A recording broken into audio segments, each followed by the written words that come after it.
Salutations, mesdames et messieurs. Et aujourd'hui, dans notre débrief, nous allons justement passer en revue le live que Zoulassant a donné ce mercredi 12 février 2025 à 20 heures, comme à l'accoutumée, sur la page de la véritable histoire de l'homme noir sur Facebook. Alors, le titre qu'il a donné à ce live, c'est Cérémonie initiatique. Bien entendu, vous le savez déjà, à force de suivre notre débrief ou d'écouter les lives de Zoulassant, que là, on ne va pas toucher aux cérémonies pseudo-initiatiques du visible de l'après-chute. Donc là, on va rentrer dans une dimension qui est très, très, très, très, très inconnue pour beaucoup, sauf bien sûr pour un homme spirituel, un vrai. Donc, avant que l'on aille plus en profondeur dans notre débrief, quel a été votre ressenti en un mot? Transcendant. Pitié. Éclairci. On ne t'a pas bien entendu. Éclairci. Puissant. Confortant.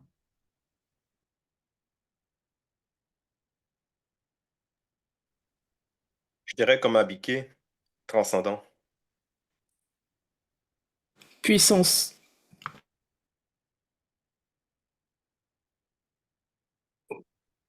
Foudroyant. Ok. Et moi, pour ma part, j'ai trouvé ça, excusez-moi, rassurant. Voilà.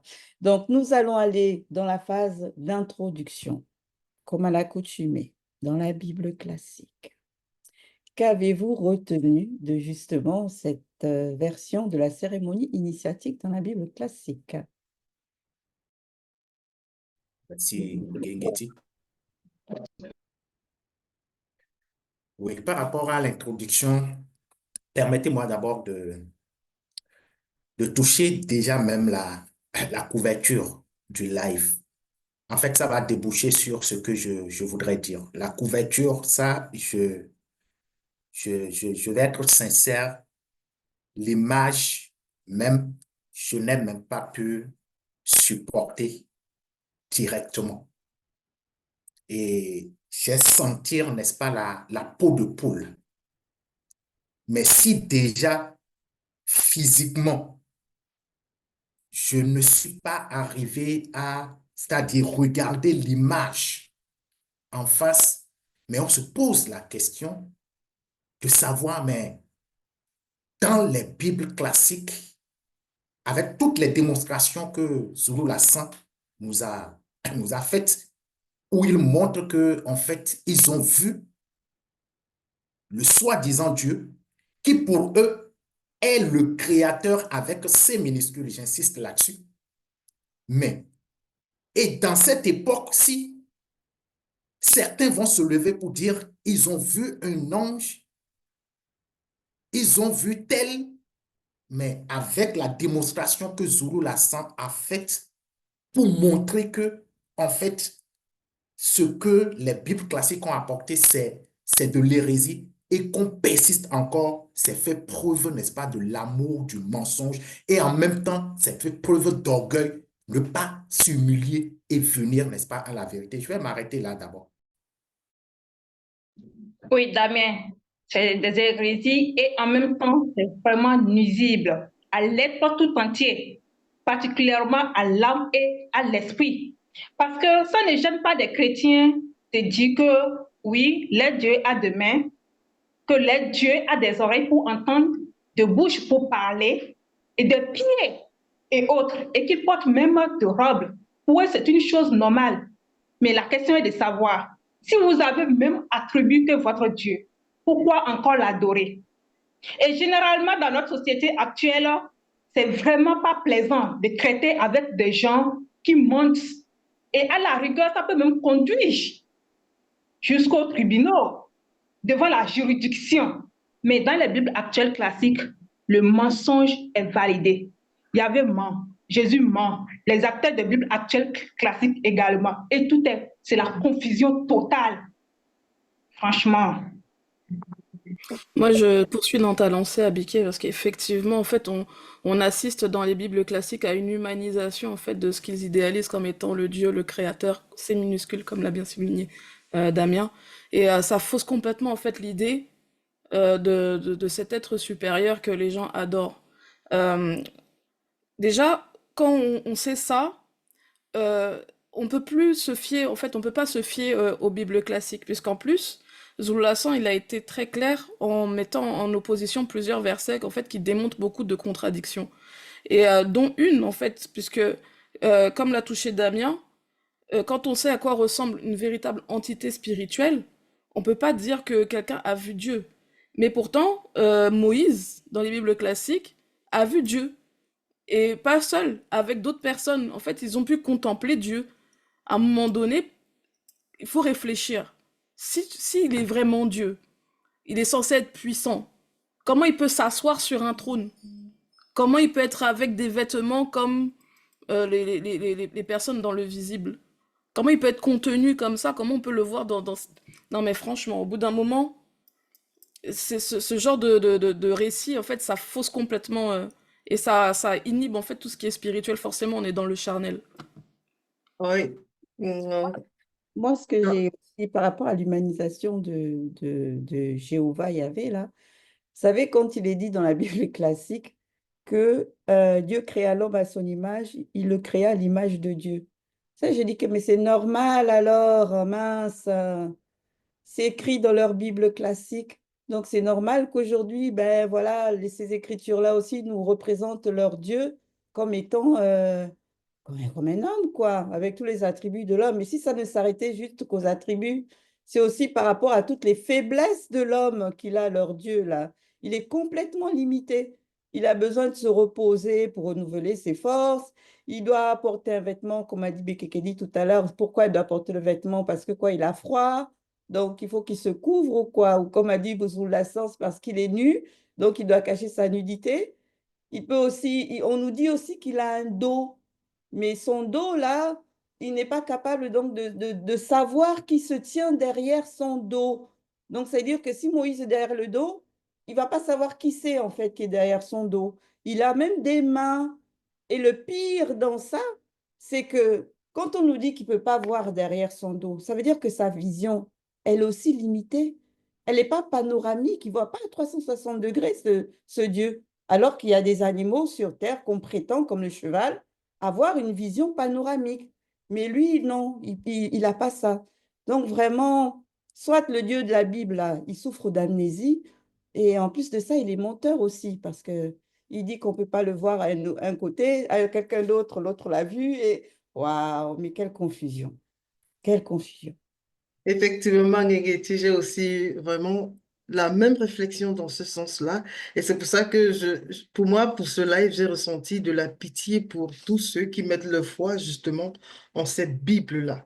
Parce que je comprends de mieux en mieux leur état de conscience. Parce qu'on leur dit, tu acceptes JC et tu as le salut. Ça veut dire que un coup, si on dit que tu sois voleur, tricheur, je sais pas, tous les péchés que tu peux commettre, il suffit pas d'arrêter de pécher, mais il suffit d'accepter JC. Donc, il est tout à fait logique que lorsqu'on dit un coup on a vu Dieu, un coup on n'a pas vu Dieu, un coup il avait tel vêtement, un coup il était assis, un coup il était ceci. Donc, en fait, moi je trouve ça, c'est-à-dire qu'ils sont dans une logique pour eux, et moi je trouve ça quand même triste de ce que les chrétiens mettent leur foi en ça, et c'est bien dommage.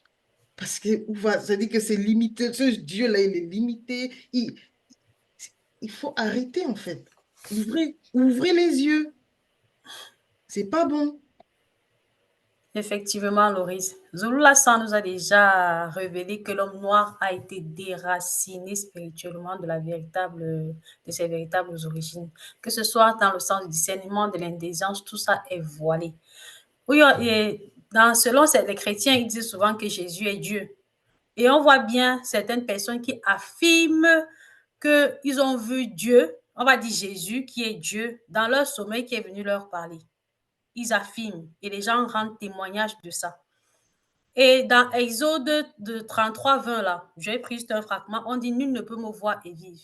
Donc, à cet instant où cette personne-là, où Jésus s'est manifesté à cette personne-là, ils ne sont pas morts. Ils sont venus rendre témoignage jusqu'à ce que certaines personnes passent leur temps à liker, à partager ça dans les groupes WhatsApp et bien d'autres. De surcroît encore, il y a d'autres dans la réalité du visible, lorsqu'ils perdent un être cher, à cet instant, ils ont toujours cette phrase-là. Protège-moi de là où tu te trouves, vraiment, veille sur nous. C'est écrit dans la Bible que personne ne peut me voir et vivre. Ça, c'est, on comprend. Mais donc, dès qu'une personne quitte le visible, comme ils vont souvent dire que Dieu te réserve une place de choix auprès de lui. Donc, quand cette personne arrive auprès de Dieu, il retrouve la puissance au point où il est capable de vous protéger, vous les vivants qui sont encore ici sur la terre. Maintenant, toujours dans la confusion, ces mêmes gens, en même temps, vont dire protège-moi de là où tu te trouves. En même temps, ils vont encore aller prier Dieu. Finalement, alors, qui devient alors plus puissant que qui? Est-ce qu'ils se rendent même compte que les phrases, l'état de conscience dans lequel ils se trouvent, c'est tellement illogique, terriblement illogique. Quand quelqu'un mort, il est mort. Il n'a pas de puissance. Parce que ce que ça voudrait encore dire, c'est que dès que tu meurs, tu as la puissance. Et tu deviens plus puissant que Dieu que tu adores. Donc, vraiment, réfléchissez. C'est tout ce qu'on peut dire là. Parole. Oui, moi, ce que j'aimerais aussi par rapport à ce que Bekekedi avait touché, cette humanisation, parce que je me suis arrêtée là-dessus aussi, parce que quand on voit, on nous représente un Dieu faible comme nous. Mais c'est vrai que quand on voit ça, qui a un corps, qui a une main, qui a des mains, pardon, qui porte des vêtements, comme ça a déjà été mentionné tout à l'heure. Mais cette humanisation, en fait, je trouve que ça enlève carrément, on va dire, la considération par rapport à ce créateur qui doit être là, on va dire, quoique c'est lorsqu'ils ont marqué tout ça et tout, être là, on va dire, qui est au-dessus de tout. Mais finalement, quand on voit un créateur qui est pratiquement, on va dire, comme ça, faible. On sait que c'est le créateur, il est au-dessus, mais quand on regarde ce qu'on nous représente, mais finalement, c'est comme s'il ne pourrait pas nous apporter quelque chose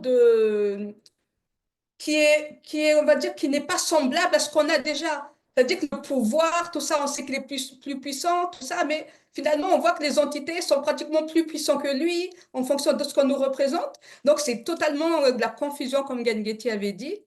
Donc là, ça nous montre encore, moi j'ai beaucoup aimé ce live-là, ça m'a beaucoup éclairé parce qu'il y a beaucoup de choses qu'on nous avait montrées qui n'étaient pas réellement, qui n'étaient pas du tout la vérité même, je dirais quoi.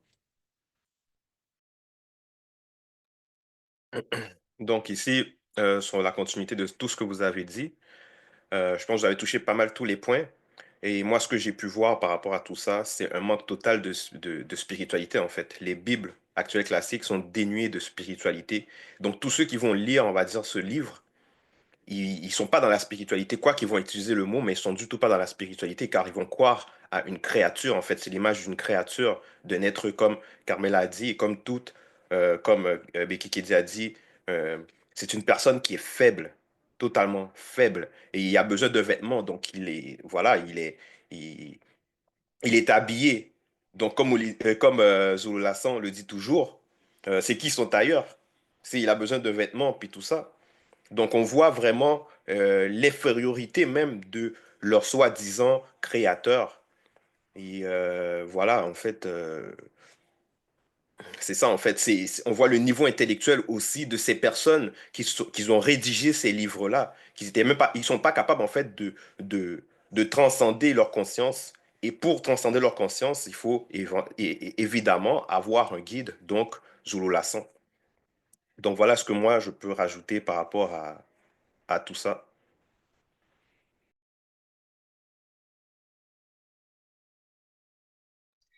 Oui, ce que moi je dirais dans cette introduction, c'est que Zulu Lassan, à travers les enseignements qu'il nous donne, il nous instruit, nous éduque à être éclairés, à apprendre, à comprendre même les mots, les phrases, les langages. Et j'apprécie beaucoup la méthodologie qu'il utilise. On voit comment il procède de façon méthodique Bible par Bible, Bible classique, pour mettre à nu toutes ces hérésies, ces contradictions. Et par rapport à ces versets qu'il a touchés, moi, ce qui m'a marqué, c'est la facette, je peux dire, amnésique du Dieu des Bibles classiques. Parce qu'on voit quelque part, il dit que personne ne peut le voir sa face et vivre. Et de l'autre côté, c'est lui qui montre une partie de son être à Moïse. Il oublie que Moïse a vu sa face. Donc, ici, par cet exposé-là, ceux qui sont même un peu sincères et qui veulent connaître la vérité, par là peuvent déjà savoir que les Bibles classiques ne peuvent pas apporter une certaine transformation à qui que ce soit qui met sa foi là. Donc, c'est ce qui m'a marqué dans cette introduction. Oui.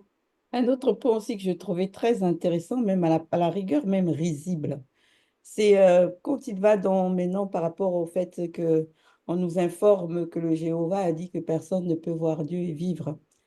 Entre-temps, on nous dit bien que Jacob a vu, que Moïse a vu avec d'autres personnes en sa compagnie. Et puis, à un moment donné, il y a Jésus dans Jean 6 qui arrive et qui dit, lui, que justement, attends, je vais reprendre le verset exactement. Tellement, oh là là. Jésus dit aussi une phrase similaire, que personne n'a jamais vu Dieu. Voilà, c'est aucun homme n'a jamais vu Dieu. Personne n'a vu le Père, sauf celui qui vient de Dieu lui-même, il a vu le Père. Donc, ça veut dire que quand Jésus arrive, il traite les autres de menteurs. Parce que les autres sont venus avant lui. Donc, c'est ce qu'il vient dire. C'est-à-dire que le témoignage que les autres ont laissé, il vient et il renvoie ça du revers de la main en disant que faux. Il met tout de suite le sceau de la fausseté dans tout ce que les autres ont pu dire par rapport à ce qu'ils ont vécu et leur expérience, quoi. C'est quand même faux. Ils sont censés être, on va dire, avoir le même esprit, c'est-à-dire l'Esprit Saint. Parce que tous sont des mandatés, du moins des pseudo-mandatés, que ce soit Moïse, Jacob, Jésus. Donc tous, normalement, ils doivent parler le même langage, puisque le verbe ne se contredit pas. Mais eux, non, ce n'est pas le cas. Manque d'unité manifeste, quoi. Et là, on nous montre vraiment que ils sont animés par des esprits différents, alors que, bon, ils sont censés être inspirés de leur Jéhovah, Yahvé et autres noms qu'on lui donne. Ouais, je vais continuer dans Oui, ce que tu dis. Ah, merci Damien. Je vais continuer dans ce que tu dis, Ngengeti, parce que moi aussi, ça m'a amené à la réflexion par rapport à ceux de notre époque, là. Les faux pasteurs et consorts, qui aiment dire souvent ah, j'ai eu une vision, j'ai vu Dieu. Genre, ils peuvent le voir, ou bien comme s'ils ont été ravis dans le ciel, ils ont pu voir, ils essayent de prendre les mêmes récits que dans les Bibles classiques et se l'appliquer pour pouvoir avoir de plus en plus de fidèles, en gros. Eux-mêmes, en fait, ils sont en contradiction avec le message qu'ils prêchent. Là, comme tu viens de le souligner, par rapport à ce que Jésus dit, selon eux, que personne n'a vu le Père. Eux, ils vont aller dire à leurs fidèles le contraire. Oui, j'ai vu. Non, mais franchement, à un moment donné, mais il faut au moins respecter les faussetés que vous proclamez. Si vous êtes vraiment dedans, au moins respectez ça. Mais même ce qu'il y a écrit, ils arrivent à faire le contraire dans les faux cultes, etc. Donc ça c'est encore un avertissement pour ceux qui sont encore dans ces fausses religions-là. Si votre pasteur, là, votre faux pasteur vous dit qu'il a vu Dieu, voyez par vous-même que Jésus dit le contraire, que c'est pas possible. Donc voilà. Sortez de là, tout simplement. Non, oui. mais ils vont prétendre qu'ils viennent de Dieu, eux. C'est pour ça qu'eux, ils ont pu voir par rapport à, par rapport à ce qu'il a dit dans Jean 6, 46, dans la Bible de parole de vie. Oui, c'est bien ça, Ngengeti, quand ça les arrange. Et bon, Jésus peut rester de côté, mais quand ça ne les arrange pas, donc ils sortent. Et même par rapport à ce que tu disais, ils ont un verset là qu'ils peuvent faire sortir pour dire, en fait, Jésus, c'est-à-dire la vérité, c'est venu, n'est-ce pas, par JC là, et la loi, comment on appelle, c'est pas Moïse. Et pour certains chrétiens, eux, carrément, l'Ancien Testament, ils rejettent. Donc, ils disent que, bon, eux, ils ne tiennent plus compte de l'Ancien Testament, à moins que ça les arrange Donc, ils vont aller rapidement donc, pour prendre des versets là et citer. Donc, c'est là, en fait, qu'on voit, n'est-ce pas, le piège parce que en fait, c'est fait exprès pour mettre dans la confusion. Et aujourd'hui, à cause de certaines choses, il y a certains soi-disant chrétiens qui vont dire, bon, OK, je ne fais pas confiance à ces faux pasteurs ou bien à ces pasteurs-là. Moi-même, je vais rentrer, n'est-ce pas, dans le... Mais comment tu vas t'arranger pour te retrouver, n'est-ce pas, dans le mensonge que les gens ont préparé? Mais ceux qui l'ont préparé, ils ont préparé pour que, en fait, ça soit un labyrinthe pour toi. Et c'est ça qu'on doit comprendre. Ce n'est pas les faux pasteurs qui posent, n'est-ce pas, de problème, mais c'est ce que, en fait, eux-mêmes, ils utilisent, c'est ça qui pose de problème. C'est ce qu'ils ont ramené, n'est-ce pas, parmi le peuple noir, les écritures falsifiées. C'est ça, en réalité, la base, parce que même dans leur propre Bible, ils disent, la foi vient de ce qu'on entend. Mais si ce que tu entends déjà, il y a contradiction, il y a mensonge, mais quelle foi tu auras? Là, il faut vraiment se ressaisir. Ah oui, Damien, il y a aussi la notion de zone de confort, en fait. C'est-à-dire, à force de faire des habitudes, on se plaît dans quelque chose qu'on est conscient que c'est mauvais. Et c'est ce que font les chrétiens de nos jours. Donc, que tu mentionnes ainsi ou que Bekekedi le dise, bizarrement, je ne suis pas surpris, en fait, parce que certains, ils ont vraiment peur de sortir de cette zone-là. Ils te disent que oui, mais, et ils te sortent toujours la parole. Les voies de Dieu sont insondables. On ne se pose pas de questions et on continue dans ce qu'on fait parce qu'on se sent à l'aise, on se sent, entre parenthèses, en sécurité. Et bizarrement, je ne suis pas surprise aussi longtemps qu'on est dans ce gouffre-là. On ne peut pas sortir. Les gens s'y plaisent, en fait. C'est-à-dire qu'ils savent que c'est mauvais, mais ils s'y plaisent. C'est dit, je me plais dans ça et je justifie ça. C'est ça, en fait. C'est triste, mais c'est ça. Ça fait pitié. Ouais. Au fait, on a déjà assisté à certains faux pasteurs qui portent des talons, qui portent aussi des robes. Oui, à Wasseiti, et il y en a. Mais cela n'est pas aussi étonnant, hein, parce qu'on voit, il y avait aussi porte de robes. Et généralement, quand on parle de robes, c'est les femmes qui portent des robes. C'est vrai qu'elles vont commencer par parler de lettres. Il y a autre nom pour désigner, mais robes là, c'est des femmes qui portent de robes. Et c'est ce qu'eux-mêmes, ils ont commencé par représenter, travestissement. Donc, c'est Yahvé qui est aussi à la base de ça. Aujourd'hui, les hommes qui vont se comporter comme des femmes ou les femmes aussi qui vont se comporter comme des hommes. Donc, tout cela, l'origine, c'est toujours les dieux là. À la suite de ce que tu disais, Loris, tu sais, ces personnes vont te dire aussi que mon grand-père, mes arrière-grands-parents ont grandi dans JC, mes parents, mes grands-parents, Donc, en fait, c'est toute une lignée dont je ne peux pas venir commencer à dire que je peux me détacher de cette fausse doctrine-là, quand bien même ils sont en train de voir. Mais ce qui est marrant, c'est qu'il y a certaines choses que leurs grands-parents là faisaient qu'ils ont décidé de ne plus faire. Et à cet instant-là, cette alliance-là ne reste pas. Mais quand on les fait comprendre que regardez ce dans quoi vous êtes, ce dans quoi on a été pendant longtemps et que la grâce elle est manifestée aujourd'hui, ah mais non, comme tu as si bien dit, les voies de Dieu sont impénétrables. Moi, je ne veux pas chercher loin. Quand tu cherches trop, tu vas finir par mourir. N'ayez pas peur. Lisez. On a cette possibilité de comprendre aujourd'hui. Oui, et puis aussi, toujours pour continuer sur la lancée de Loris, euh, on voit ces personnes-là, en fait, qui sont dans ces religions, ils se reposent beaucoup sur les émotions. Ça veut dire pour pouvoir mettre leur foi, parce que la Bible qu'ils ont actuellement, c'est clairement, il y a beaucoup de contradictions, il y a beaucoup d'hérésies. Fait qu'ils vont mettre leur foi dans l'expérience, dans l'émotion. Donc, quand ils vont faire, on va dire, ils vont avoir, selon eux, ce qu'ils vont appeler un accident, alors que c'est une imprévue, ils vont dire, oh, Dieu m'a sauvé, c'est Dieu qui m'a sauvé, et puis tout ça. Ou bien quand il va avoir une situation, que ce soit, on va dire, tu sais, ça c'est des fois que j'ai souvent entendu, une femme, on va dire, elle va accoucher de son enfant, et après ça, il se passe des complications. Donc elle va dire, oh, si c'était pas de Dieu, c'est Dieu qui m'a sauvé, qui a permis que je puisse avoir cet enfant. Et puis tout ça là, tu vois, qui vont vraiment s'accrocher maintenant à cause de l'émotion, à cause de l'expérience qu'ils ont vécue, ils vont s'accrocher, on va dire, à ces versions, à ces bibles en fait qui sont falsifiées, alors que quand on va les démontrer que voilà, il y a telle hérésie, Dieu il est contenu dans le ciel, Dieu, on va dire, il ne connaît pas tout, il est limité, ils vont pas vouloir adhérer, donc automatiquement ils vont vouloir rejeter les arguments et dire non, non, non, non, non, moi je suis dedans, voilà. Et puis en fait, c'est ça en fait qu'on peut voir par rapport à tout ce qui se passe là actuellement.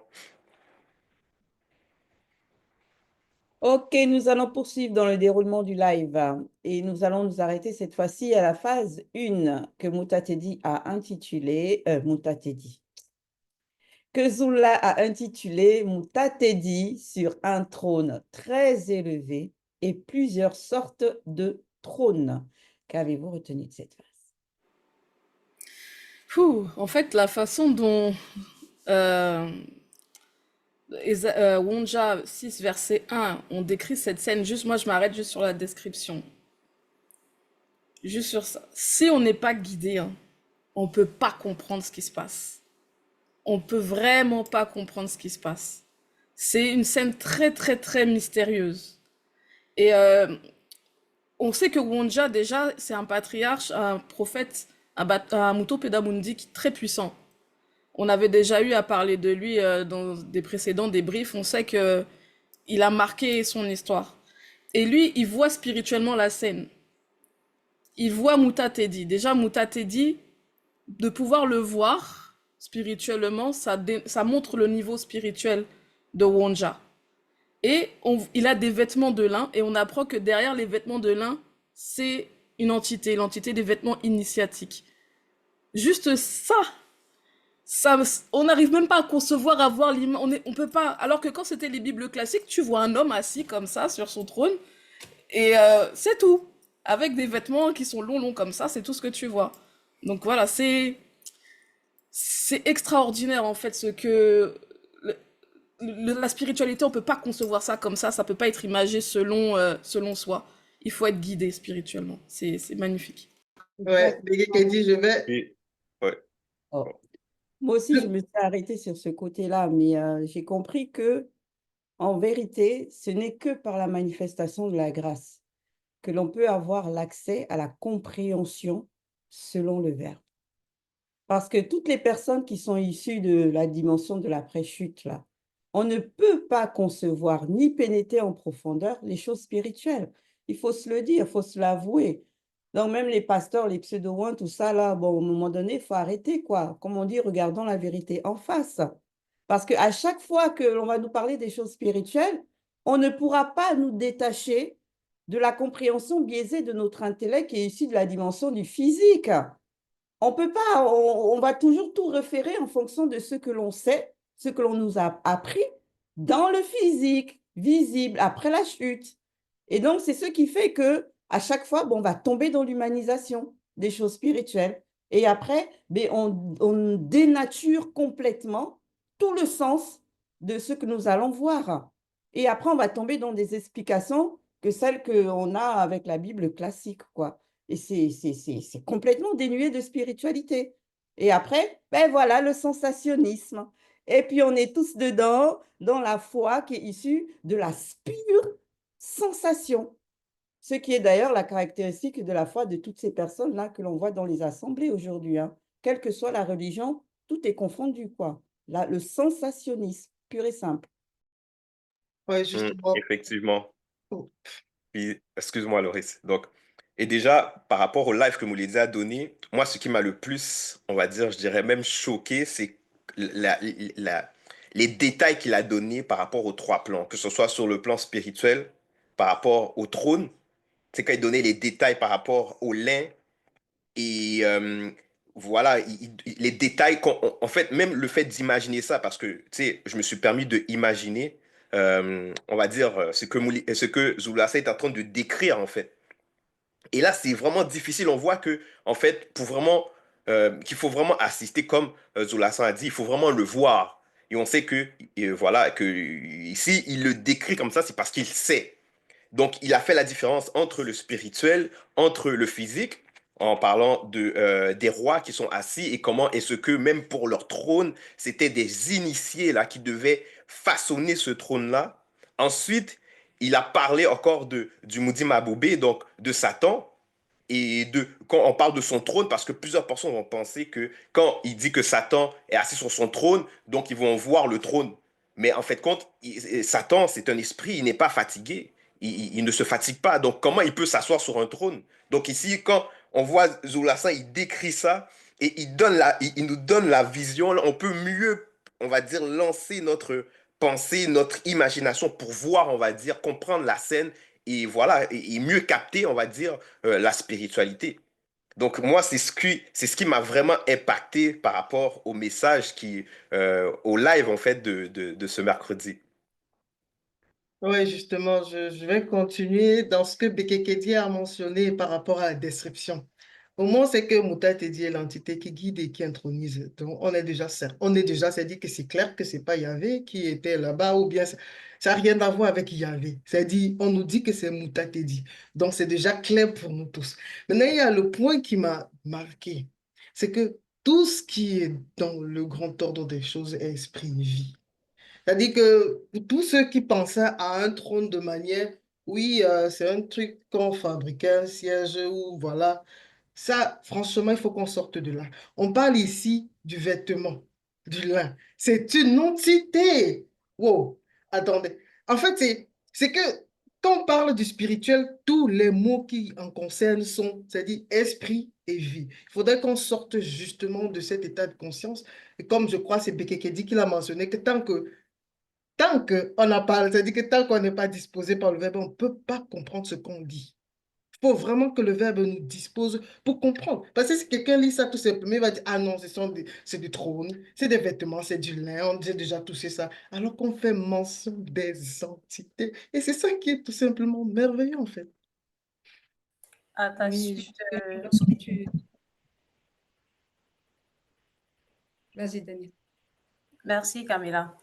À ta suite, Loris, comme tu l'as mentionné, on voit bien que là, moi, de ce que j'ai compris, la particularité de cette vision de Wonja, c'est qu'il voit Moutat dans sa splendeur, dans une splendeur vraiment, je vais dire, remarquable pour l'expression pour moi, l'expression, selon mon expression. On voit encore là que les entités aussi, ce sont les créatures comme ceux du visible, sauf que chacun a un corps qui lui est approprié. On voit aussi que dans la description, que les entités aussi ont les vêtements, sauf que derrière ça, c'est une entité, pareil comme ceux du visible, sauf que chacun a sa dimension, chacun a son vêtement. Et Moutat, dont on fait la description ici, là, c'est ce que dans les Bibles actuelles classiques, ils appellent souvent l'Éternel. C'est une créature. Et ce n'est pas le véritable créateur là-bas. Ça n'a rien à voir. Là, on fait la description d'une entité dans sa splendeur, qui est sur un trône. Et on nous fait encore comprendre que ce trône-là, ça n'a rien à voir avec les chaises qu'on peut fabriquer dans le visible. Et le nom de cette entité est connu est appelé Jopele et Petit. On nous donne la précision de tout. Je comprends encore pourquoi il y a certains noms qu'on retrouve parfois à Wassé. Si on leur pose la question pourquoi vous avez même ces noms-là, ils ne vont pas pouvoir vous dire. Mais à travers les enseignements et les noms des entités qu'on nous révèle à Kalata Dimsi, je commence à comprendre pourquoi il y a certains noms et d'où ils viennent même là, ces différents noms-là qu'on peut retrouver ici. Je m'arrête à vous là. Oui, moi, ce qui m'a marqué ici, c'est lorsque Lasson avait parlé de la fusion de trois entités distinctes. Moi, ça m'a ramené à nous. Je me suis dit, waouh, l'unité. C'est-à-dire que moi, je me suis dit, avec nos trois consciences, ça m'a ramené à nos consciences à nous. Je dis, en fait, c'est important d'être unis même dans nos consciences, l'esprit, l'âme et le corps, pour pouvoir mener le combat, tout ça, pour pouvoir tenir. C'est-à-dire qu'il y a quand on voit la description, comme Bekekedi disait tout à l'heure, mais c'est tout simplement exceptionnel parce qu'on voit que, comme Zoulasson parlera un peu plus tard, mais néanmoins, on voit là-dedans on voit là-dedans, en fait, la grandeur, la gloire, toutes ces bonnes choses, en fait, qui donnent la force, qui donnent toujours cette espérance, qui donnent toujours cette joie. Et c'est ça qui est merveilleux avec la spiritualité qu'on nous a ramené à notre époque. Et là, je me suis dit, cette unité-là, vraiment dans la conscience, c'est vraiment finalement une arme vraiment redoutable pour pouvoir tenir ferme dans notre marche de la sanctification. Oui, Camilla, je rebondis par rapport à ce que tu as dit. En ce qui concerne la fusion, tu as touché le côté en ce qui nous concerne. Mais là, je vais toucher le côté par rapport aux démons. Parce que Ezulu Lassan nous a parlé aussi que la fusion, c'est le fait que ces entités-là conjuguent les puissances. Et on sait que le monde occulte, et particulièrement, je vais parler ici des démons aussi, ils font des coalitions occultes pour pouvoir combattre. Et c'est là que j'ai compris que mais, ils ont été initiés d'abord, ou bien déjà par les progéniteurs, qui sont les Babyloniens Bougoulanais du 3e ordre. Et aussi, on sait que par la suite, ils ont reçu aussi des initiations. Ça peut aussi être même par rapport au Satan, le Moudima Bobé.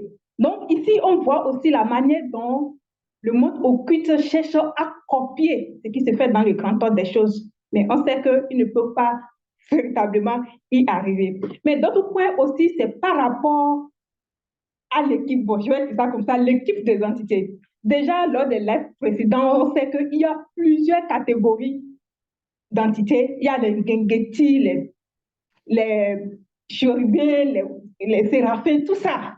Mais en plus de ça, on sait également qu'ils ont des groupes, qu'il y a aussi des groupes de chaque entité. Mais ici, il y a également des équipes. On va avoir des trônes, des dominations, des principautés. Et dans ces équipes-là, ce n'est pas qu'on va retrouver uniquement une catégorie d'entités. Il y en a de plusieurs. Là encore, on voit que les entités, franchement, ce n'est pas comme dans la réalité du visible. C'est-à-dire, c'est vraiment un ordre dans le grand ordre des choses qu'on ne peut même pas imaginer ou concevoir. C'est véritablement terrible. Et ça, c'est quelque chose qui m'a beaucoup touchée. Je vous laisse continuer.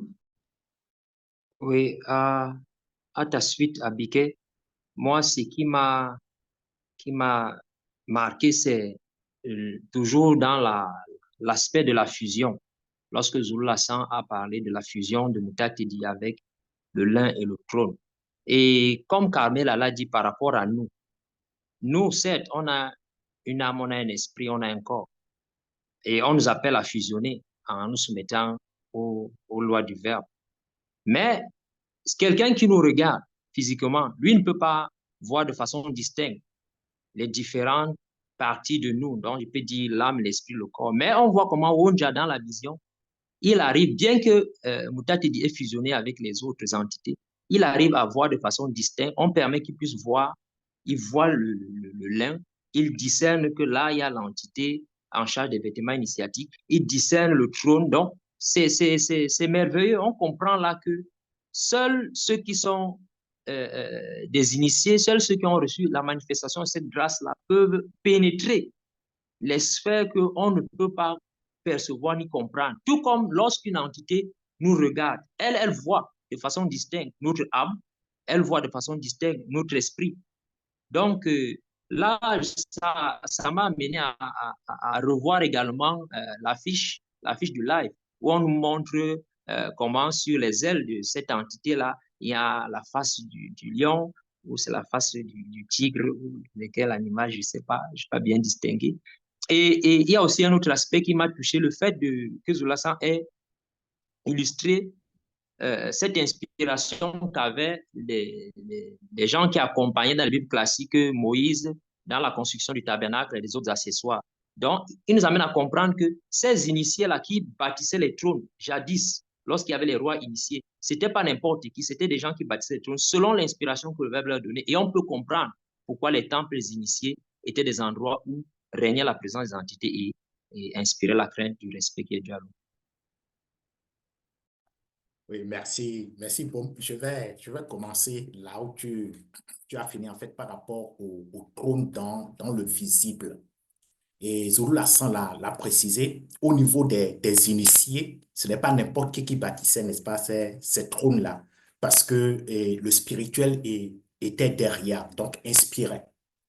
Et il y a une onde de choc, en fait, qui est venue néanmoins jusqu'à un passé, je vais dire, récent. Un passé récent parce que, à Ouassé, là, il y en a, c'est-à-dire, il y a certains trônes, bon, effectivement, comme Zulu Lassan l'a dit, il n'y en a plus en tant que tel. C'est juste, peut-être, ils vont fabriquer des fauteuils, même des fois, c'est des trucs importés. Ce n'est même pas fait directement, c'est-à-dire, à Ouassé, c'est des trucs importés parce que eux, ils vont dire, ils se sentent à l'aise dedans. Alors que, et dans un passé, c'est-à-dire récent, même, on va dire, 17e siècle, 18e siècle, les trônes qu'on fabriquait, comme Zulu Lassan l'a dit encore, c'est-à-dire, ça, c'est des non-initiés, hein, effectivement, il y avait des dessins, soit, n'est-ce pas, des animaux, c'est le lion. Donc, c'est-à-dire, quand tu vois le trône toi-même, tu sais, en fait, il y a une inspiration, n'est-ce pas, qui est derrière, malgré, n'est-ce pas, la chute, malgré même que ceux-là, ils étaient, c'est-à-dire, déjà dans la désobéissance. Donc, on peut imaginer, n'est-ce pas, ce que ça signifie, n'est-ce pas, avec les initiés au niveau des trônes. Et je voudrais revenir encore par rapport à ce que les entités permettent, n'est-ce pas, que les patriarches puissent voir. Parce que Zulu Lassan nous a amenés dans deux dimensions. Wondia, il a vu quelque chose, il a décrit. Et déjà, même ce qu'il est en train de décrire, ça impressionne, non seulement, c'est-à-dire, on voit que ça l'impressionne lui, mais en même temps, nous-mêmes, nous ressentons cela. Mais on nous dit que Doumbissé, le patriarche Doumbissé, c'est-à-dire il y a encore des profondeurs, des profondeurs. Donc c'est pour dire que même les entités, c'est-à-dire on ne peut même pas imaginer ou concevoir ce que en fait ils peuvent manifester. Merci. Ton temps de parole. C'est important. Bon. Mais bon, excusez-moi. Moi, le point aussi que j'ai retenu par rapport à cette phase 1, c'est par rapport au principe en fait qu'on nous a toujours fait croire quant à celui de la royauté.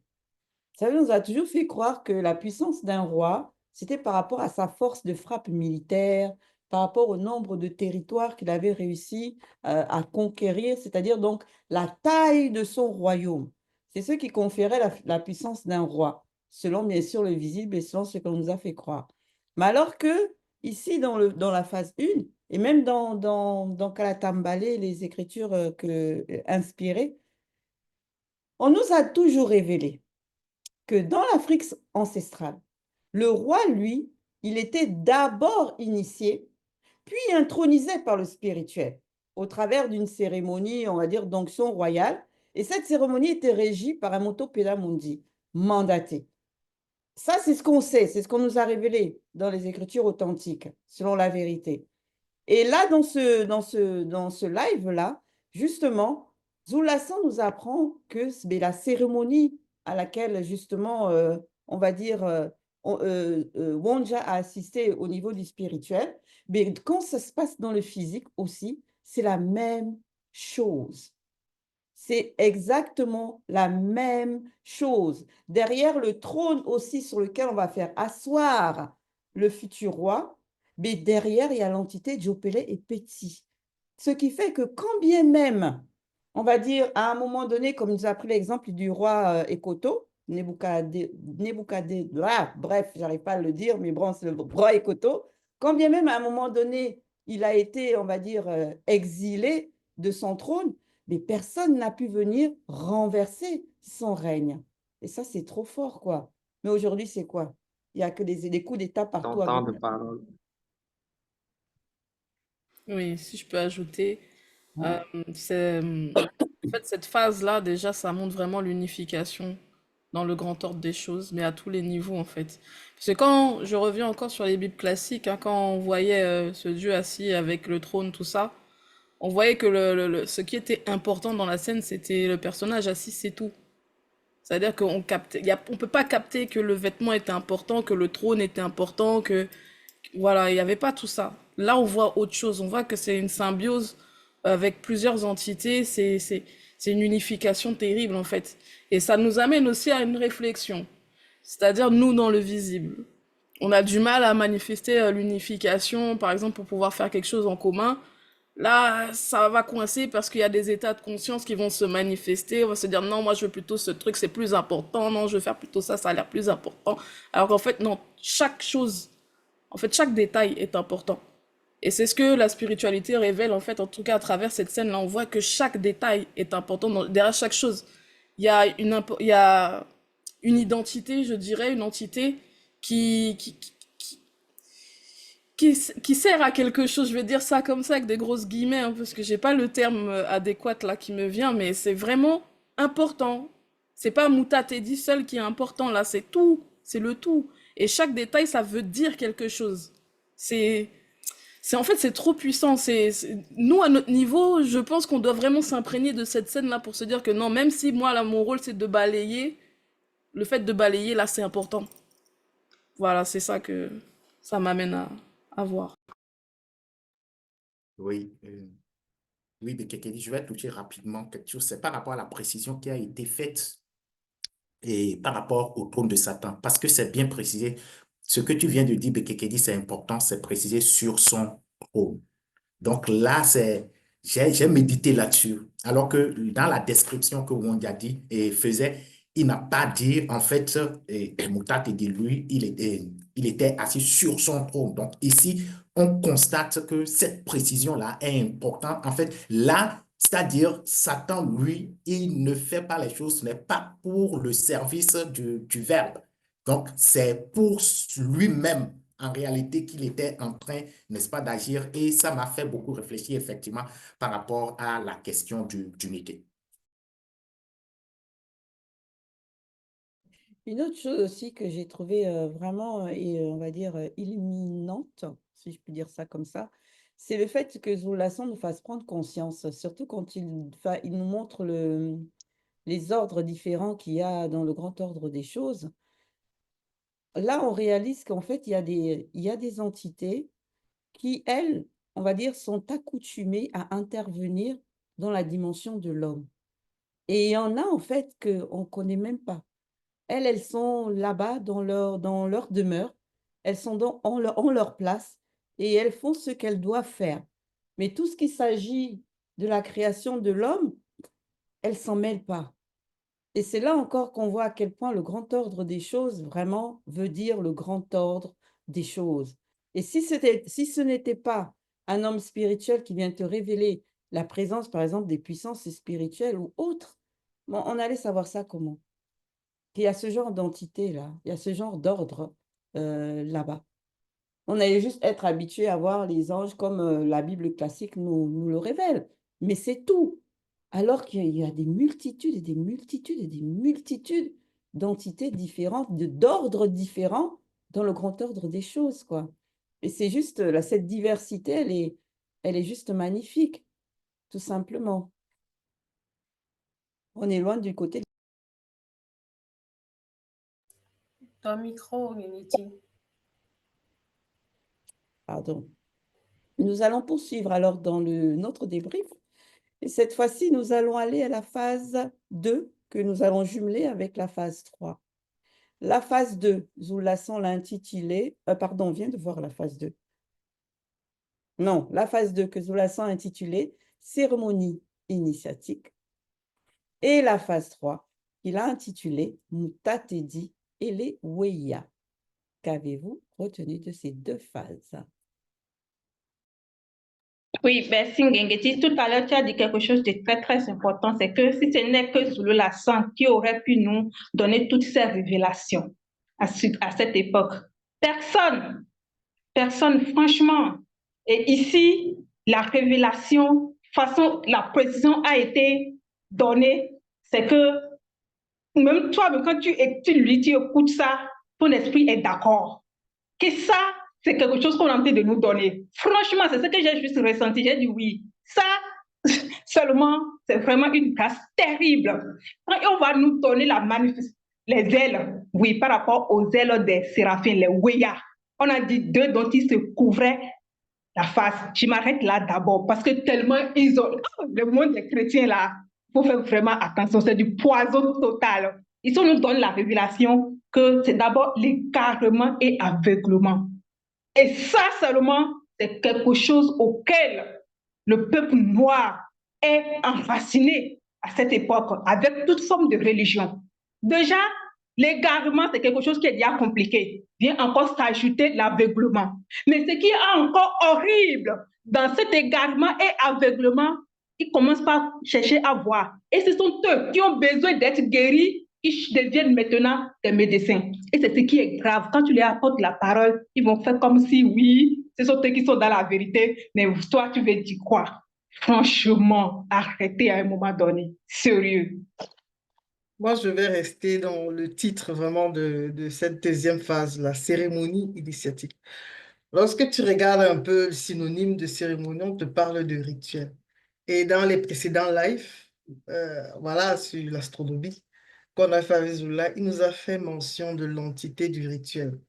Pour dire que rien ne se fait de manière anodine lorsqu'il s'agit de la spiritualité. Ça ne veut pas dire, on ne se lève pas, ça dit qu'il ne se lève pas et commence à dire que bon, on fait juste pour le plaisir. Tout ceci a un but précis.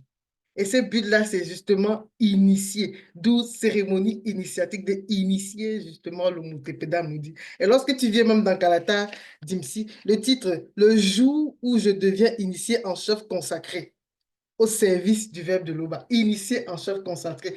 Franchement, ce qu'il a traversé pour avoir ce titre-là, c'est-à-dire que juste la cérémonie en elle-même, ouf, elle est vraiment incroyable. C'est-à-dire que Zoula, il entre justement dans les détails, dans la précision. C'est-à-dire que même la virgule, le i, si c'est-à-dire que ça a son importance. Et tout, franchement, je vous laisse continuer. Merci, Loris. Donc, on sait que la vision pénétrée par notre patriarche Rwanda s'est étalée sur plusieurs époques. Il y a eu un moment où l'homme noir a vraiment été... il y a eu une rupture totale avec le grand ordre des choses. Du moins, même sa véritable identité ne savait plus. Et ceci est dû à cause des religions, à cause des spiritualités occultes, c'est-à-dire ceux qui passent leur temps à pratiquer le culte des ancêtres et bien d'autres choses, pensant être dans la véritable spiritualité. Et, et on voit encore aussi l'une des choses, on voit comment il y a le mépris. Certaines personnes qui méprisent et qui négligent Wassé en pratiquant des actes ignobles. On le voit aujourd'hui au quotidien, c'est tellement récurrent même en plus. Mais le temps de grâce est manifesté dans la réalité du visible. En cela, Zebula sans nous apporte l'éclairage avec la restauration des écrits dont on est en train de parler actuellement. D'où, là où Bonjab, dans sa vision, il parle de transcendance. Quand on parle de la transcendance du peuple, c'est une manière de se surpasser. Et là, c'est quelque chose qui m'a... J'ai été très contente de savoir que nous sommes dans ce processus de transcendance-là. Bien que certains soient encore sur le lion de la servitude, c'est en train d'être fait. Il y a certaines personnes qui aiment souvent me dire « Ah, mais depuis que Zoula San est là, qu'est-ce qui a changé ?» Les choses changent dans la réalité du visible. Vous pouvez prendre l'exemple avec l'actualité. Vous pensez que nous sommes plus forts que nos parents, nos aïeux qui ont été colonisés pendant longtemps par les Occidentaux. Mais aujourd'hui, on voit comment certains pays africains se lèvent et s'opposent fermement à certaines choses que les Occidentaux veulent imposer. Ça, c'est parce que Zulu Sang est présent dans la réalité du visible et c'est parce que le temps de grâce est en train d'être manifesté. Ce n'est pas d'eux-mêmes qui sont en train de faire ça, mais c'est que derrière, il y a une force spirituelle. Ça, vous deviez le savoir. Oui. Moi, il y a aussi une chose que vraiment, ça m'a captivé dans la phase 2, c'est quand il dit qu'un prophète, on lui parle avec des images. Et là, tout de suite, je me suis dit, mince, il est vrai que dans la plupart des visions qu'ont reçues nos Mutopeda Mundi, c'était toujours de manière imagée. On a toujours utilisé le langage imagé. Et là, on comprend du coup que l'initiation, en fait, dans les profondeurs, repose sur le langage imagé. Parce que c'est même le langage que l'on constate que toutes les entités du grand ordre des choses, elles utilisent quand elles viennent se manifester dans le visible et qu'elles s'adressent à, on va dire, à un initié. C'est souvent sous ce langage-là. Même Joki Sabe, il maîtrisait l'art de tout ce qui était parabole, métaphore, tout ce qui était toujours du langage imagé. Et là, après, j'ai compris qu'en fait, ils utilisaient ça parce que ça nous permet de mieux pénétrer ce que l'on veut en réalité nous faire, on va dire, mémoriser dans notre intellect. Et ça fonctionne parce que le langage imagé, c'est quelque chose qui est facile à comprendre. Et quand tu vois quelque chose d'imagé, forcément, ça te capte et ça marque aussitôt ton intellect. Et de cette même manière-là, ça va donc du coup te transporter facilement dans l'univers que l'on va te présenter. Et c'est en cela que quand on voit les visions de tous nos patriarches, on a l'impression qu'ils sont dedans, ils vivent la scène.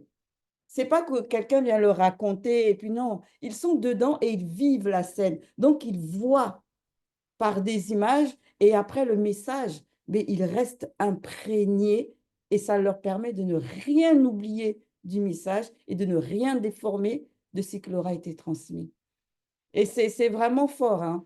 On ne s'en rend pas compte, on fait ça par rapport aux primaires, mais on réalise que c'est fort.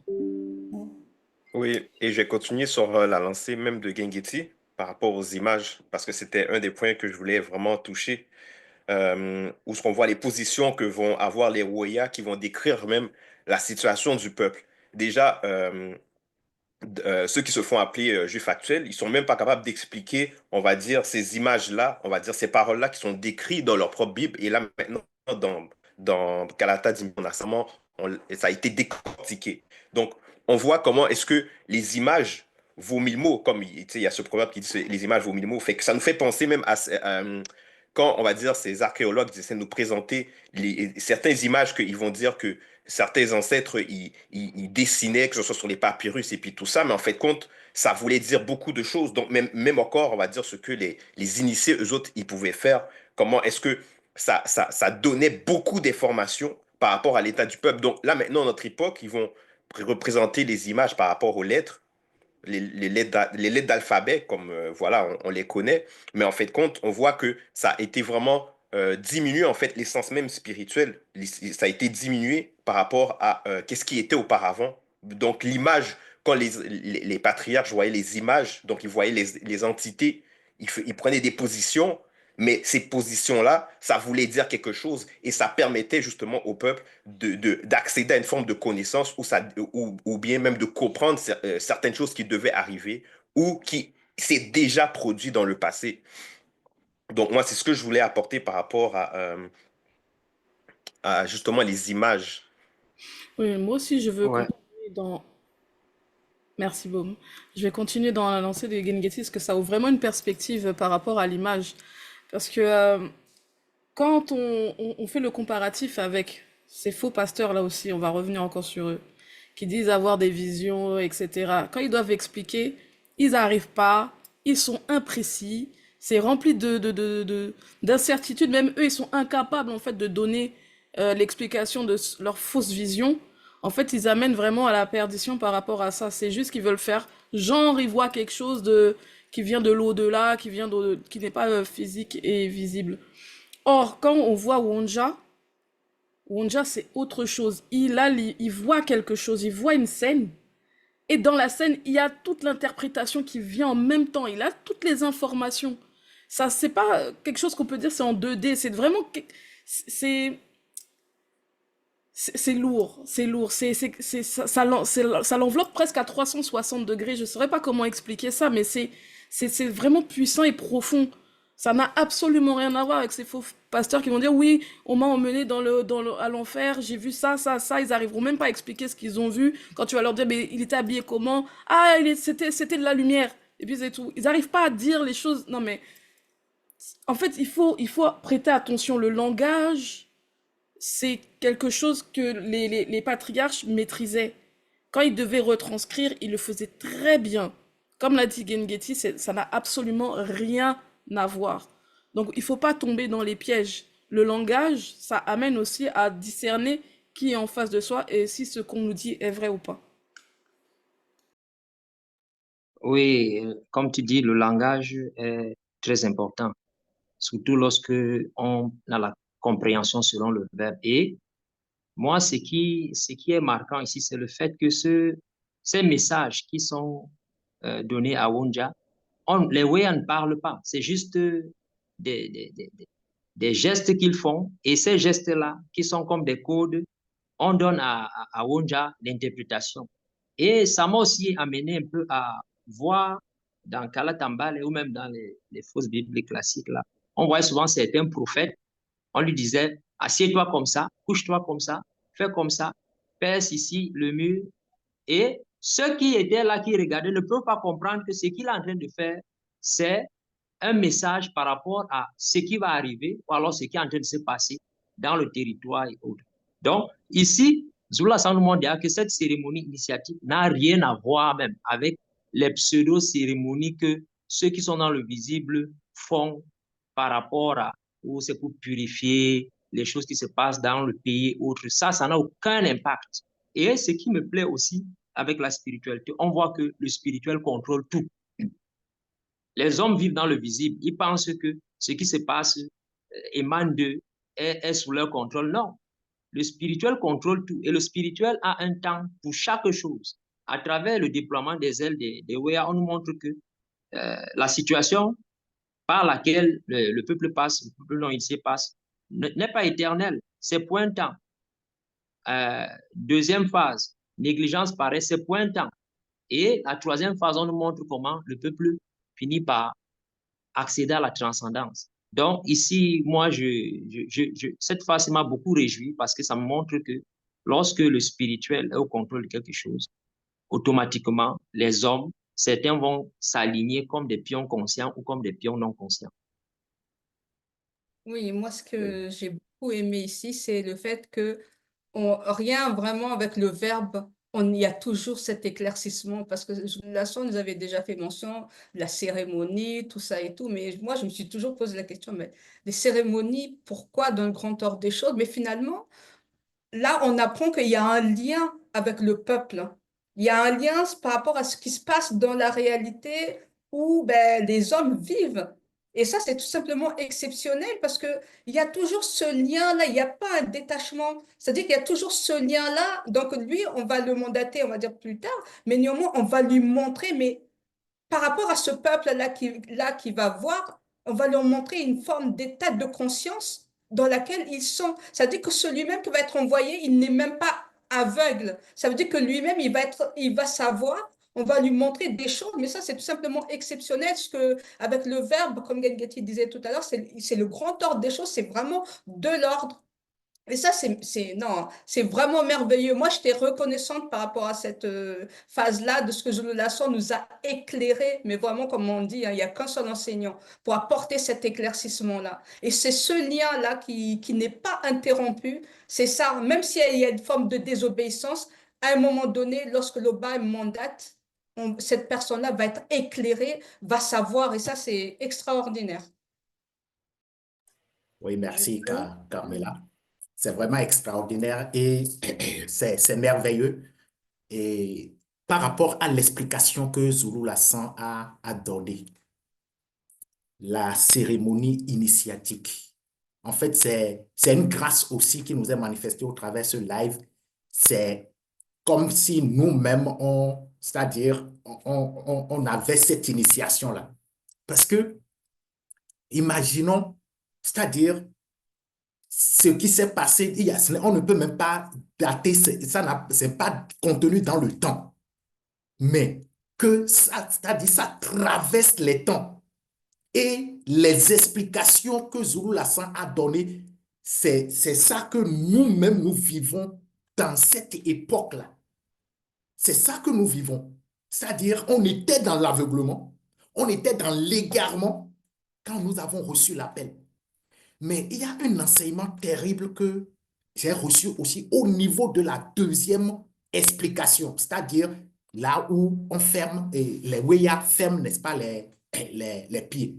Là, c'est vrai, une chose est de recevoir, c'est-à-dire d'accepter, de venir à l'appel, de répondre à l'appel, mais lorsque nous sommes dans la marche, il faut faire très attention. Ne pas manifester la nonchalance, ne pas manifester la négligence, ne pas manifester la paresse. Pour que, c'est-à-dire la troisième explication qui est la transcendance, que nous puissions l'atteindre. C'est de cette manière-là que j'ai compris, n'est-ce pas, et cette phase. Merci. Oui, je rebondis sur justement le fait que le peuple, à un moment donné, il précise, a reçu la transcendance. Quand il dit que toute la terre est pleine de la manifestation de sa gloire. Là, tout de suite, je me suis dit, mince, comme a dit Carmela, le lien toujours entre les entités du grand ordre des choses et leurs petits frères dans le visible, c'est-à-dire ceux du peuple de la race noire. Ces entités se réjouissent. Quand il dit saint, saint, saint, elles se réjouissent. C'est comme si, en fait, leurs petits frères étaient égarés, bon, certains étaient égarés, et ils rentrent à la maison. Ça m'a tout de suite fait penser à la parabole du fils prodigue, qu'ils sont contents, ils manifestent la joie. Et même au début de la phase 3, c'est la même chose. On nous fait prendre conscience que ce qu'ils voient aussi, Wonja, c'est une forme de réjouissance par la suite. Et que quand on nous décrit l'image de toutes ces entités-là, en fait, c'est l'image même de l'homme noir qui a transfiguré. Et je dis, waouh, c'est là où je dis, quand j'ai dit que j'étais reconnaissante, rassurée, c'est par rapport à ça, quoi. C'est qu'à la fin, on va y arriver. Ceux du peuple noir, du moins les connus, vont y arriver et ils vont resplendir comme les entités là, dans le grand ordre des choses, parce que c'est l'image initiale de l'homme noir, ces couleurs, ces lumières, toute cette beauté là.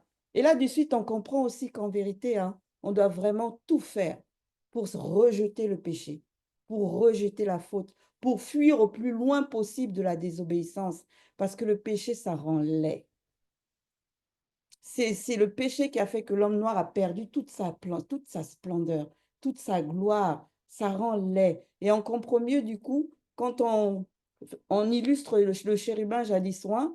Il est beau avec son habit de lumière, et dès qu'on le représente sous la forme de Satan, c'est-à-dire l'entité déchue, il est affreux, quoi. Il est affreux. Donc le péché, vraiment, ça rend laid. Il faut vraiment que l'on fuit le plus loin possible de ça. Je peux. Oui. Je peux. Elle vient à peine de commencer. Oui, tu peux y aller, Daniel.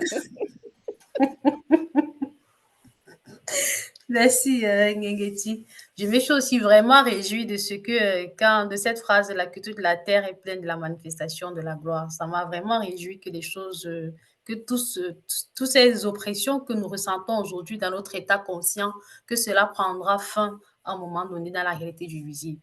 Toujours aussi dans la vision de Bunja, notre patriarche Bunja, moi, de ce que j'ai compris, il nous fait savoir que pour voir une entité dans sa splendeur, comme il a vu Moutatedi là, il faudrait que tu aies déjà atteint l'unification de ces trois êtres, de tes trois êtres. Parce qu'on a vu que Moutatedi s'est manifesté spirituellement à d'autres anges déjà, à d'autres patriarches aussi.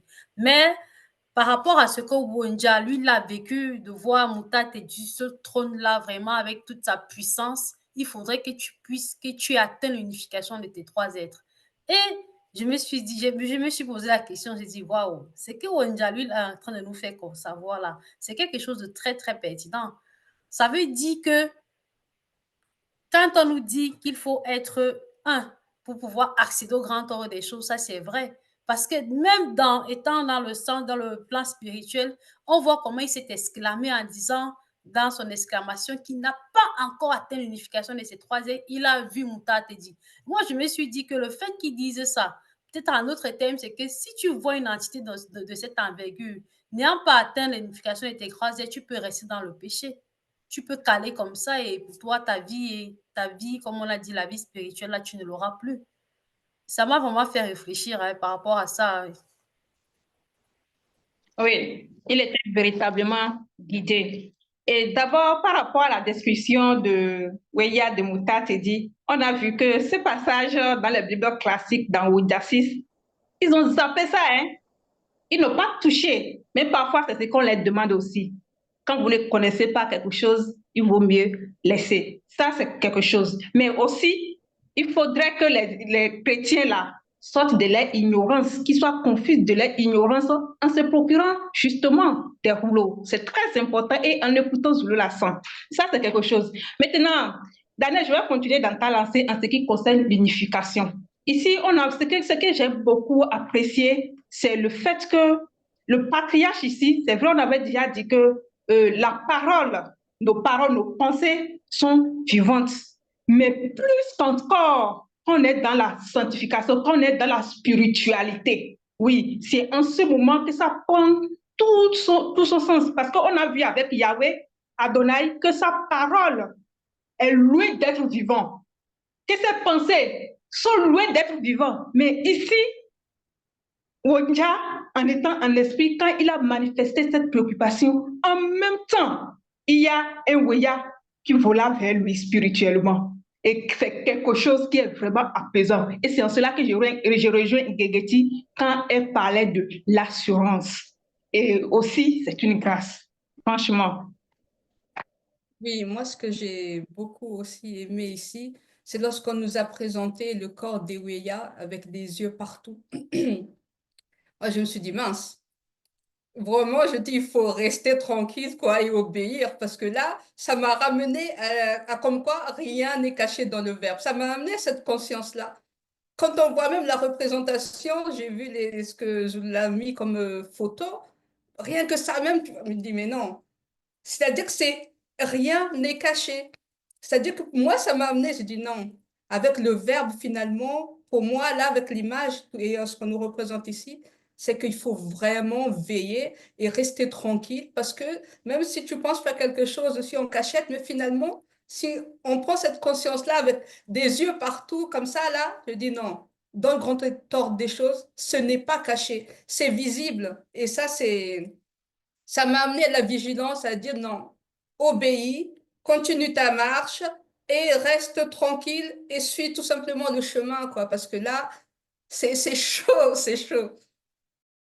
Il y a quelque chose que je voudrais rajouter aussi, c'est par rapport à l'humilité qu'a manifesté Wanja. Parce qu'on voit ici, il dit, quand il a vu cette scène, en fait, cette image spirituelle, il a dit, malheur à moi, je suis perdu car je suis un homme qui n'a pas encore atteint l'unification de ces trois êtres. Alors qu'il était tellement avancé pour voir ce qu'il a vu, mais lui-même, dans cette avancée spirituelle, il reconnaît qu'il n'a pas encore atteint l'unification de ces trois êtres, alors que en notre époque, là maintenant, il y a beaucoup de personnes qui ne vont pas reconnaître l'état dans lequel ils sont, dans le fond, ce profond manque d'humilité, de rétrospection, en fait. Tu vois, fait qu'ils vont percer dans leur marche, on va dire, dans leurs états, alors qu'ici, on voit que celui-là, c'est un grand patriarche, mais il manifestait l'humilité, et dans cette humilité, ça a précédé la gloire. On voit que ici, une entité purificatrice, donc Pierre Ardente est venu et l'a touché, qui a permis en fait qu'il atteigne, on va dire, qu'il puisse justement être uni. Et là, c'est comme ça qu'il a pu même se présenter. Donc le Verbe l'a encore, par, on va dire, son humilité, le Verbe l'a comme élevé. Et là maintenant, il l'envoie même devant les non-initiés, devant les blancs, devant les sans-mêlés. Donc ici, cette humilité, c'est quelque chose qui m'a vraiment touché, de comment, on va dire, un tel patriarche élevé à manifester dans cette réalité du vie. Donc, un pur exemple, en fait. Ouais, D'accord, si je peux ajouter. nous allons justement poursuivre dans le débrief et on va rebondir sur le point que a touché Bouki Sané en allant à la phase 4, dont nous la sent intitulée Entité purificatrice. Qu'avez-vous retenu de cette phase? Oui, si je peux dire quelque chose dans cette phase, c'est que ici, on comprend que les entités purificatrices, elles également, sont, je peux dire, fusionnent avec les entités qu'on appelle les Mabao au féminin et Rou dans les Bibles classiques. Et on nous fait comprendre que lorsque quelqu'un décède et que son esprit est transporté par ces ophanimes-là, ces entités purificatrices également exercent leur pouvoir, leur autorité, afin de purifier cet esprit-là pour le ramener à l'endroit initial de l'esprit de moto.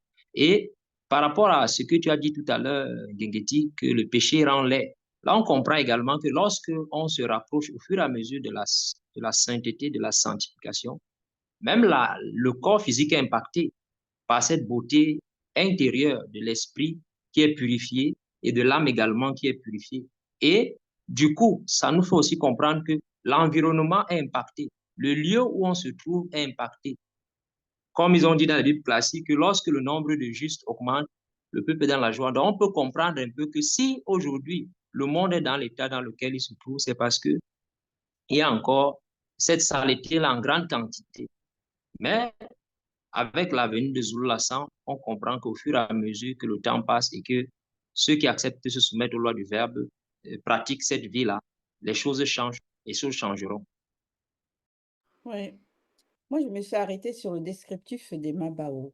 Quand il a dit qu'ils avaient sur eux des... Enfin, si je me suis oublié même. Bon, en tout cas, ça symbolisait des portes qui étaient interdimensionnelles ou interréalités. Je suis rentrée dedans, j'ai dit qu'attendez. Ça, déjà, ça me fait penser au film Stargate. C'est vrai que quand on parle de portes, c'est vrai que les gens passent d'une dimension à une autre. Ça, c'est selon les explications d'Hollywood. Mais en ce qui concerne les Mabao, je dis pourquoi ils ont sur eux des portes? C'est après que dans ma méditation, je me suis dit, mais en même temps, waouh, la logique indiscutable dans le grand ordre des choses. Il nous révèle que ce sont eux, elles du moins, qui portent les esprits.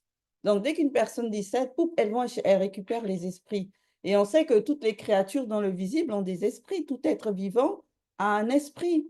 Donc, forcément, tous ces esprits-là ne vont pas tous au même endroit. En fonction de ta race, en fonction de si tu as péché ou pas, en fonction si tu es un animal et autres, mais il y a forcément une réalité qui est destinée à chaque être vivant. Donc, c'est normal qu'elle puisse avoir cette capacité de se mouvoir parmi toutes ces réalités-là, parce que, bon, elle porte ça en elle, quoi.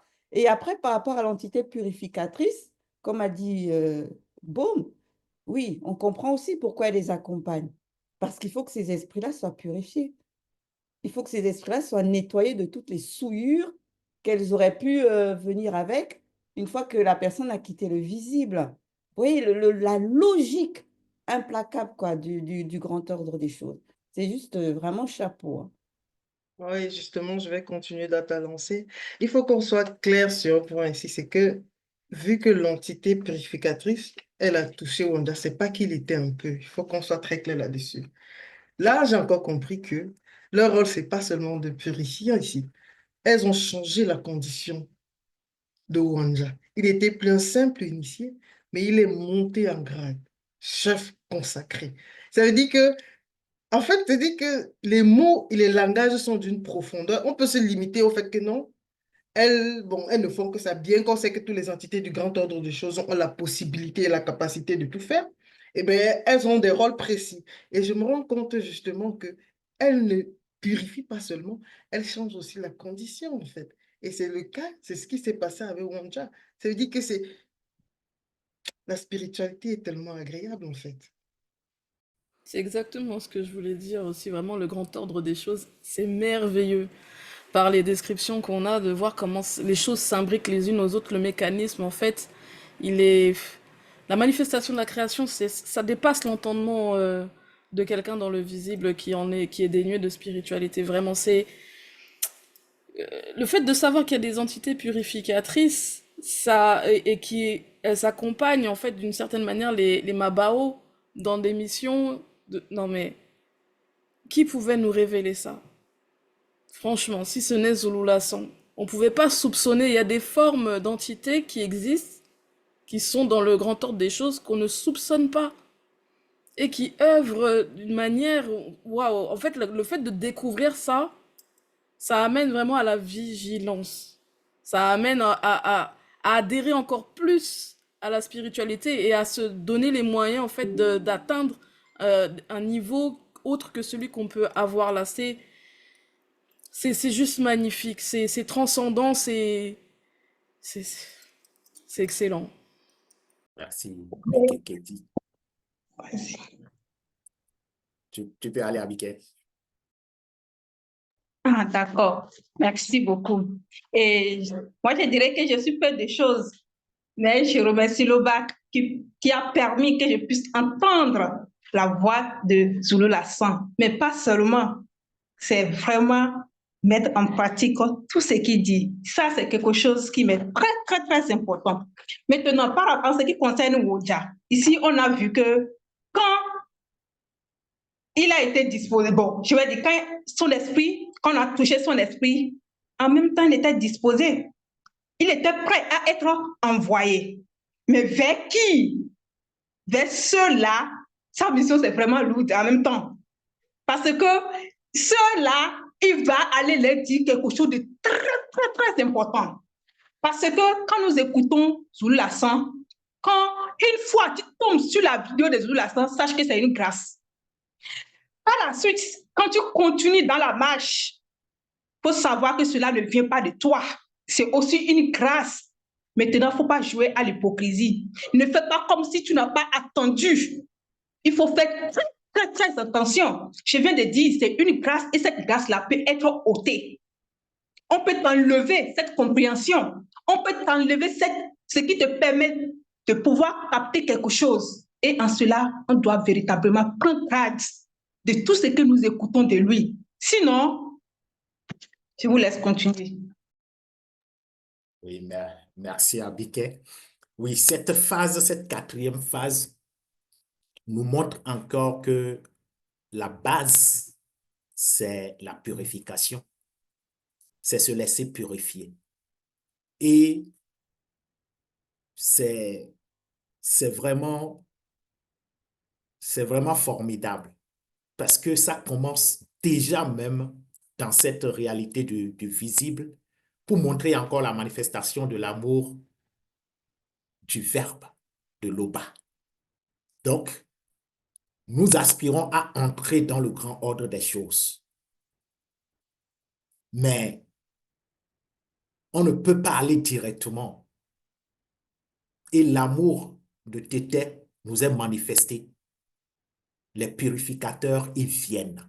Parce que Zulu Lasson, c'est le purificateur. Il vient.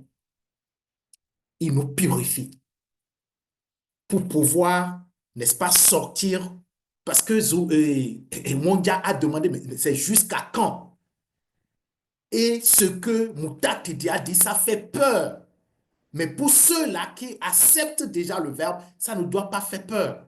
Parce que nous avons cette protection. Les enseignements que nous recevons de Zulu Lassan, c'est la protection pour traverser tout ce que, c'est-à-dire, on peut voir. Parce qu'on a déjà vu ça plusieurs fois. Les initiés qui étaient là avec tout ce qui se passait avec, n'est-ce pas, les démons au temps du déluge. Mais eux, ils observaient toute la manifestation de la protection du verbe.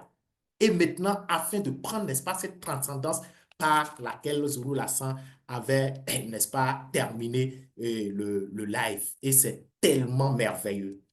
Merci. Oui, moi, ce que j'ai aussi retenu ici, c'est par rapport à lorsque Lasson avait fait mention que Satan, même, il se vante d'avoir été en contact de ces entités purificatrices. Moi, je me suis dit, waouh, en fait, peu importe, en fait, finalement, où tu te trouves, ne te vante pas. Il faut tout simplement glorifier le bas et demeurer dans la sanctification.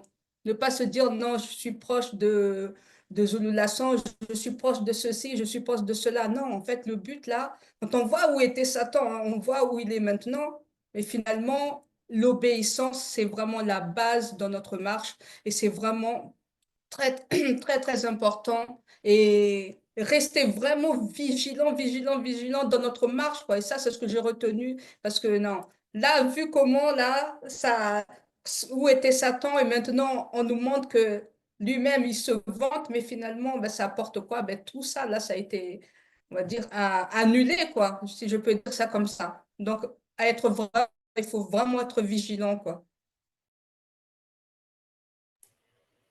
Il y a une fois, à Wassé, il y a une personne qui avait dit que pour changer l'état des choses actuelles, quand il parle des états, il parle de corruption, mensonge, meurtre, bon, tout ce qui peut, tous ces meurtres-là qui minent la société actuellement, il faut tout changer. Il a même fait la précision, même jusqu'au bébé. Parce qu'il a dit, même les bébés qui viennent de naître là sont déjà corrompus. Et aujourd'hui, je comprends spirituellement, je comprends clairement selon la vérité ce qu'il a voulu dire.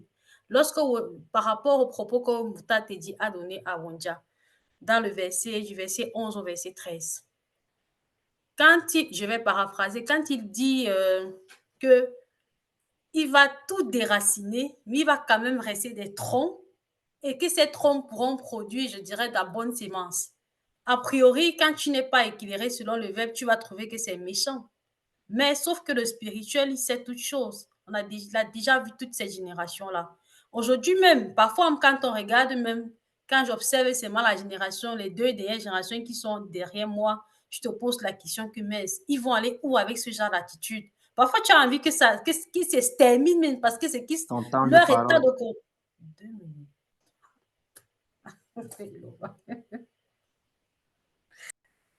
Donc, moi, pour continuer par rapport à tout ce que vous avez dit, l'entité purificatrice, pour moi, ça montre, on va dire, comment est-ce que la sanctification, donc la sainteté, tout ça, ça va dans l'ordre, en fait.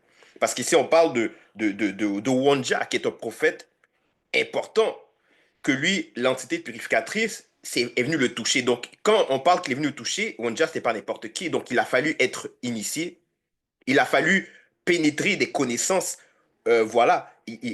Pendant que dans notre époque à nous, là maintenant, on a Zululassan et Zululassan nous apporte la parole, nous apporte le message pour renouveler notre conscience, pour renouveler notre intellection, en fait, nous sortir des hérésies.